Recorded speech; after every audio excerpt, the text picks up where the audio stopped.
என்னம்மா செல்லம், நீ பேச போறியா? இதை பெஞ்சில் ஏற்றி விடும்.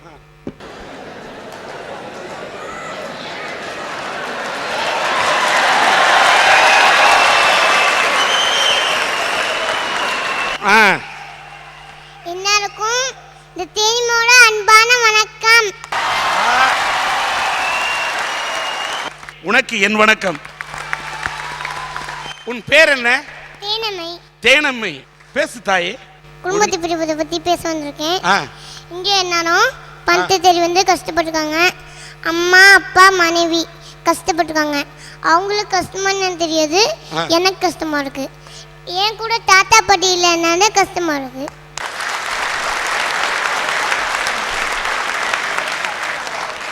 அப்படியா? தாத்தா பாட்டினா உனக்கு ரொம்ப பிடிக்குமா? ஆமா. எங்க தாத்தா வந்து வெளில கூட்டிட்டு போவாங்க. நான் பைக்கு முன்னாடி நின்னுக்குவேன். எங்க தாத்தா இதை வாங்கிட்டு அது வாங்கிட்டு கேட்பேன். எல்லாமே வாங்கி தருவாங்க. சார், உங்களுக்கு அம்மா இங்கே வா வா ஆசையும் தாத்தா இலி சோறு போட்டு ஈ துரு ஓட்டு கை வீசுமா கை வீசு, கடைக்கு போகலாம் கை வீசு, முட்டாய் வாங்கலாம் கை வீசு, மெது வத்தீங்களாம் கை வீசு.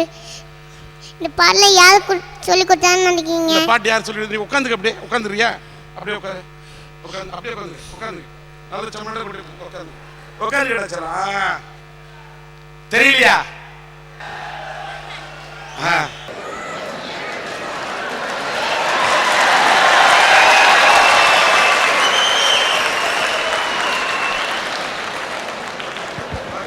தாத்தா தாத்தா நீ வா தாத்தா, நம்ம யானை விளையாட்டு விளையாடலாம்.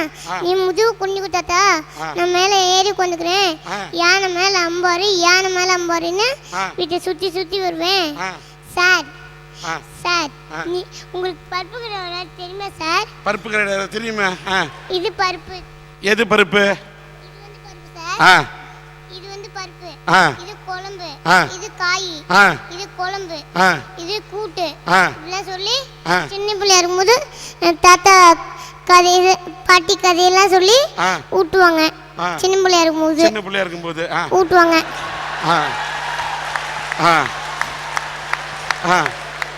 கழிவு களி நாளைக்கு விட்டு கழிவு களி காக்காத்து. ஏன்னா எம்ம மட்டும் சாப்பிடக்கூடாது, அவங்களுக்கும் கொடுத்துட்டு தான் சாப்பிடணும். எல்லாரும் கொடுத்துருந்தா சாப்பிடணுமா? ஆமா. சரி. எனக்கு ஊர்லலாம் ஃப்ரெண்ட்ஸ் எல்லாம் இருக்காங்க. கண்ணாமூச்சிலாம் விளையாடலாம், ஓடி பிடிச்சி விளையாடலாம். ஆனா இங்க வந்து அதெல்லாம் எனக்கு மறந்து போச்சு. இங்க வந்து உன்னால விளையாட முடியல துபாயில? அப்படி இங்க வந்து எனக்கு மறந்து போச்சு. மறந்து போச்சு அதெல்லாம்? எங்க அம்மாட்ட கேட்பேன். எங்க அம்மா சொல்லுவாங்க இப்படி கையை அமைச்சு கம்ப்யூட்டர் விளையாட சொல்லுவாங்க. சார் நீங்களும் சொல்லுங்க சார், கம்ப்யூட்டர் கண்ணாமூச்சி தான் விளையாடணுமா இல்லை ஓடி பிடிச்சி விளையாடணுமா? சபாஷ்.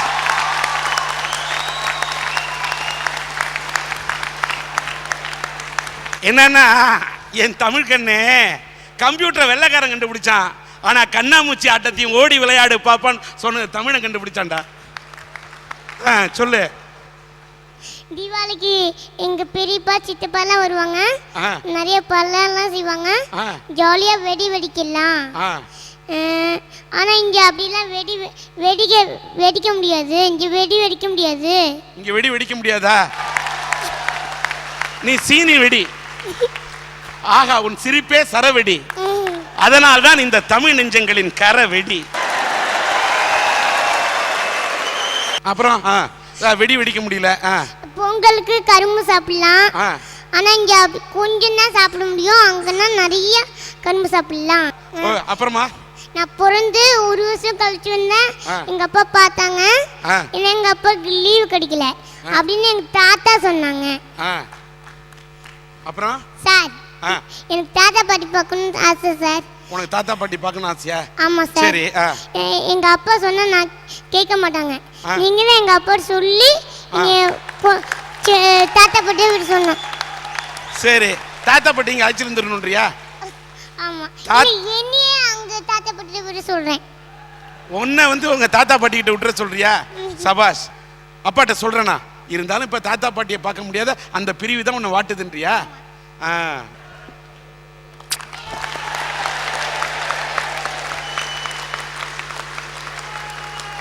இந்த குழந்தை இவ்வளவு அழகா பேசுது.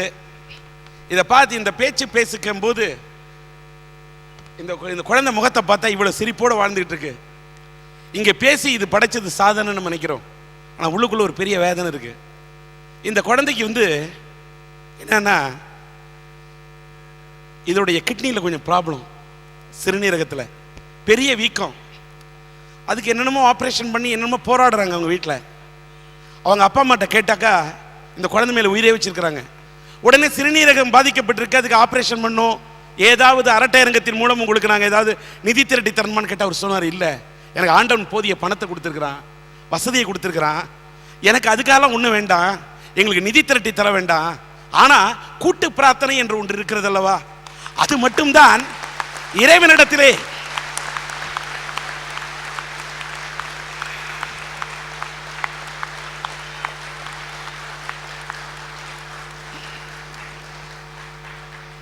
இறைவனிடம் கையேந்துங்கள் அவன் இல்லை என்று சொல்வதில்லை என்று ஒரு பாடலில் நாகூர் அனிஃபா அவர்கள் பாடுவார்கள். அதே போல இந்த அரட்டை அரங்கத்தை பார்க்கக்கூடிய நல்ல நெஞ்சங்கள், மனித நேயம் படைத்தவர்கள், இந்த தேனமைக்காக இவர் உடல் நலம் பெற வேண்டும், நல்ல நலம் பெற்று வளம் பெற்று இறைவன் அருளால் நன்றாக வாழ வேண்டும் என்பதற்காக இந்த அரட்டை அரங்கத்தை, இந்த அரங்கத்தில் இருப்பவர்கள் மட்டுமல்ல, சன் டிவியினுடைய அரட்டை அரங்கத்தை தொலைக்காட்சியிலே பார்க்கக்கூடிய அத்தனை தமிழ் நெஞ்சங்களும் நல்ல இதயங்களும் இந்த குழந்தை நலம் பெற பிரார்த்தனை செய்ய வேண்டும் என்பதை மட்டுமே என்னுடைய கோரிக்கை அங்கே வைக்கின்றேன். God bless you.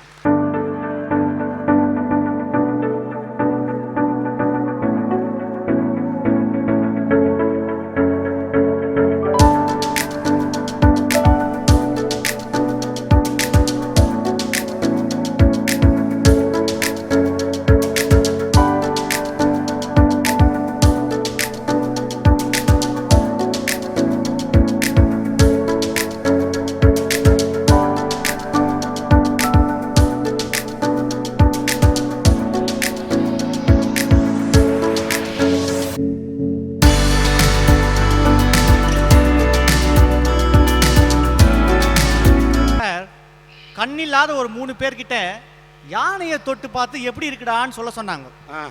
ஒருத்தன் யானையோட காதை தொட்டு பார்த்து யானை முறம் மாதிரி இருக்குன்னா, இன்னொருத்தன் யானையோட காலை தொட்டு பார்த்து யானை மரம் மாதிரி இருக்குன்னா, மூணாவது யானையோட வாழை தொட்டு பார்த்து யானை பாம்பு மாதிரி இருக்குன்னா, யானையை சரியா பார்க்காம ஒவ்வொருத்தரும் தன்னுடைய குறுகிய பார்வையில பட்டதை பார்த்து சொன்னாங்க. அதே மாதிரி தான் இங்க ஒருத்தர் நட்பை பிரிஞ்சதால சோகம் சார், காதலை பிரிஞ்சதால ரொம்ப சோகம் சார், குடும்பத்தை பிரிஞ்சதால ரொம்ப சோகம் சார் அப்படின்னு பேசினாங்க. ஐயா, எனக்கு நட்பு, குடும்பம், காதல், கல்வி, கலை, உயிர், உடல், உணர்வு அத்தனையும் தந்த தாய் மண்ணை பிரியறது தான் சார் மிக அதிகமான வேதனை. ஓகே ஐயா, மனுஷன்றவன் சொல்லுங்க பிச்சு. கண் இல்லாதவங்க யானையை அப்படி பார்த்தாங்க இப்படி பார்த்தாங்கன்னு சொன்னார். கண் இருக்கவங்க கூட கண்ணில்லாத ஒரு நபர்கிட்ட சொல்றத ஒழுங்கா சொன்னா அவருக்கும் புரியும். ஒரு குழந்தை பால் குடிச்சு விக்கி இறந்து போச்சு. உடனே கண்ணில்லாத நண்பர் கேட்டாரு, என்ன ஆச்சு அந்த குழந்தைக்குன்னாரு. பால் குடிச்சு இறந்து போச்சு. உடனே இவர் கேட்டாரு, பால் எப்படி இருக்கும்? வெள்ளையா இருக்கும். வெள்ளைன்னா கொக்கு மாதிரி இருக்கும். கொக்கு எப்படி இருக்கும்னாரு. நம்ம நண்பர் கையை காமிச்சாரு, இப்படி இருக்கும்னாரு. இவ்வளவு நீளம் வாய்க்குள்ள போனா குழந்தை இறந்து தானே போகும்னாரு அவர். எதையுமே சொல்ற விதத்துல சொல்லணும், இல்லைன்னா பிரச்சனைன்னு சொல்ல வரீங்க.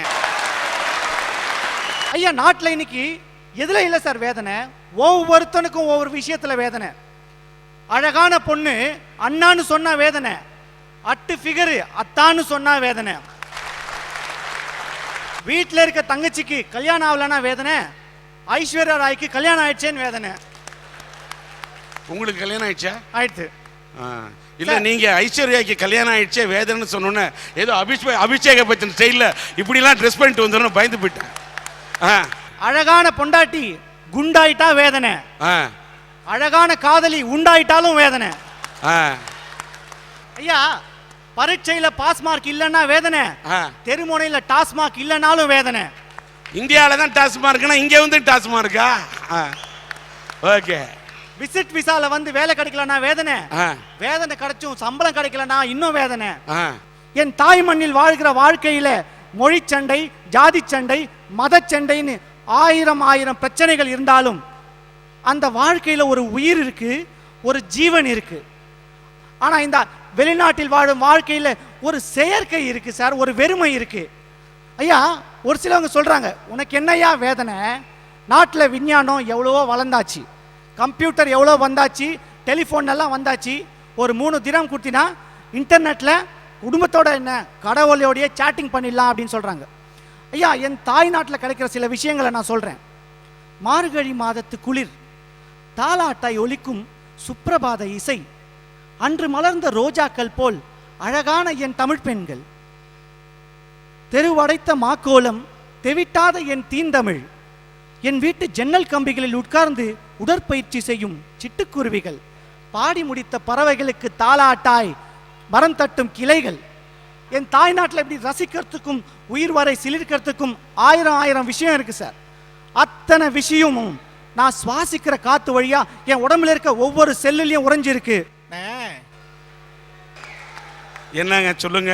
நான் அவரு தாய்நாட்டுல மாக்கோலத்தை பார்த்தாரு, பூக்கோலத்தை பார்த்தாரு, சிட்டுக்குருவியை பார்த்தாரு. ஆனா டீ கடை பெஞ்சில வெட்டியா ஒரு கோஷ்டி இருக்கு, அதை பார்த்தாரா?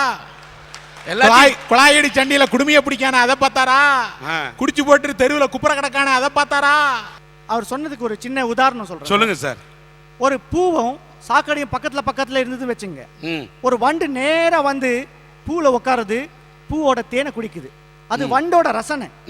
ஆனா அதே ஒரு கொசு எடுத்துட்டு வச்சுங்க, நேரா போய் சாக்கடையில உட்காரும், ஏன்னா அது சாக்கடையோட ரசனை. உங்களுக்கு விவரம் அவ்வளவுதானே.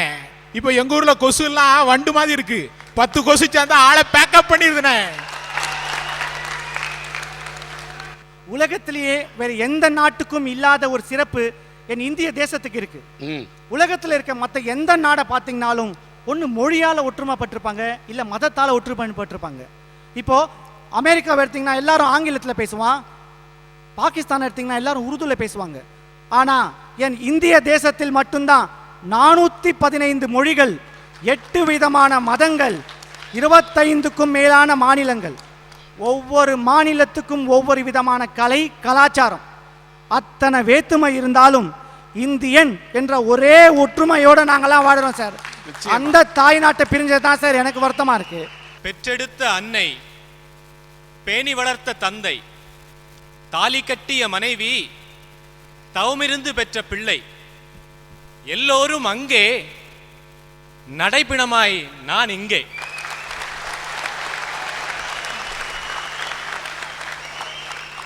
அத்தனை குடும்பத்தையும் கரைக்கு அப்பால் விட்டுவிட்டு கடலை கடந்து இந்த பாலைவன மண்ணிலே தன்னன் தனியாக தவித்துக் கொண்டிருக்கின்றானே லட்சோப லட்சம் தமிழன். அந்த குடும்பத்தை பிரிந்த தன்னன் தனியாக வாடிக்கொண்டிருக்கும் லட்சோப லட்சம் தமிழர்களின் உள்ள குமரல்களை கொட்ட வந்திருக்கின்றேன். ஐயா, தாய் மண்ணையும் நண்பர்களையும் பிரிவது வருத்தம் தர விஷயம்தான், நான் இல்லைன்னு சொல்லல. ஆனா என்னை கருவிலே சுமந்த என் தாயும் என் காதல் மனைவியும் இருக்கிறாங்களே அந்த குடும்பம், அந்த குடும்பத்தை பிரிவுதான் சார் எனக்கு மிகுந்த வேதனை தருது.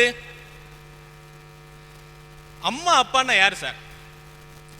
அன்னையும் பிதாவும் முன்னறி தெய்வம், வாழும் தெய்வங்கள் சார்.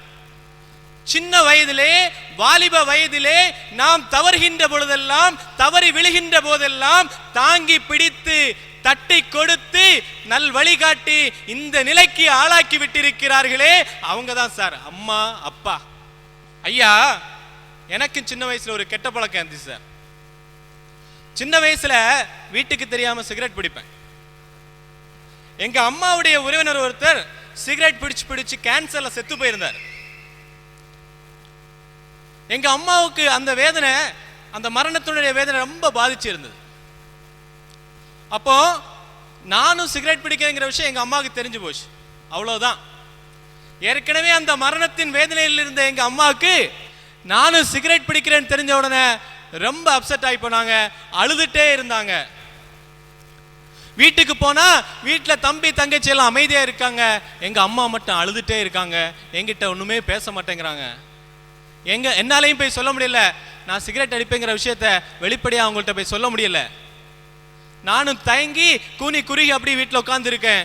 அம்மா சாப்பிடாம படுக்க போயிட்டாங்க, நானும் படுக்க போனேன். எனக்கு தூக்கம் வரல, புரண்டு படுத்தேன். காலையில் ஒரு 5 மணி இருக்கும், தைரியத்தை வளச்சிட்டு அம்மா இனிமேல் நான் சிகரெட் பிடிக்க மாட்டேம்மா அப்படின்னு தைரியமாக சொல்லலான்னு சொல்லி போய் அவங்கள எழுப்புறதுக்கு போனா அப்பவும் அழுதுட்டு இருக்காங்க. அம்மான்னு கூப்பிட்டேன், திரும்பி பார்த்தாங்க, அந்த முகத்தை பார்த்தேன் சார், அந்த கண்களை பார்த்தேன் சார், நான் சிகரெட் பிடிக்கக்கூடிய நெருப்பு தான் அந்த கண்கள்ல தெரிஞ்சு சார்.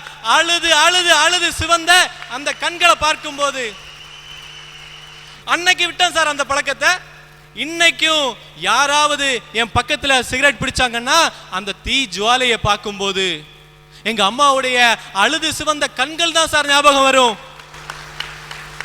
இப்படி நான் செய்த தவறுக்கெல்லாம் என்னை திருத்துவதற்காக தன்னை வருத்தி கொண்டு வருந்தினாங்களே, அந்த அம்மாவுடைய பிரிவு தான் எனக்கு மிகுந்த வேதனை தெரியுது சார். ரொம்ப நெஞ்சத்தை தொடரமா இருந்தது. ஒரு தாயுடையது. நீங்களாவது உங்க அம்மாவுக்கு தெரியாம சிகரெட் குடிக்கிறேன்னு சொன்னீங்க, அப்ப குடிச்சிங்க, உங்களை பாராட்டுறேன். இப்பெல்லாம் அப்பா அம்மாவுக்கு முன்னாடியே சிகரெட் குடிக்கிறது ஃபேஷன்னு, பண்பாடு தலை தடுமாறி போயிட்டு இருக்குது. அதெல்லாம் பார்க்கும்போது வேதனைப்படுறேன். ஒரு தாய் வேதனை அடைகிறாளே என்ற காரணத்துக்காக தன் தாயின் கண்ணீரை துடைக்க வேண்டும் என்பதற்காக ஒரு சிகரெட்டை புகையை பிடிக்க கூடாது என்று தன்னை மாற்றிக்கொண்ட உன்னுடைய கரத்தை பார்க்கும்போது நான் என்னுடைய சிறந்தாழ்த்தி உன்னை மதிக்கின்றேன்.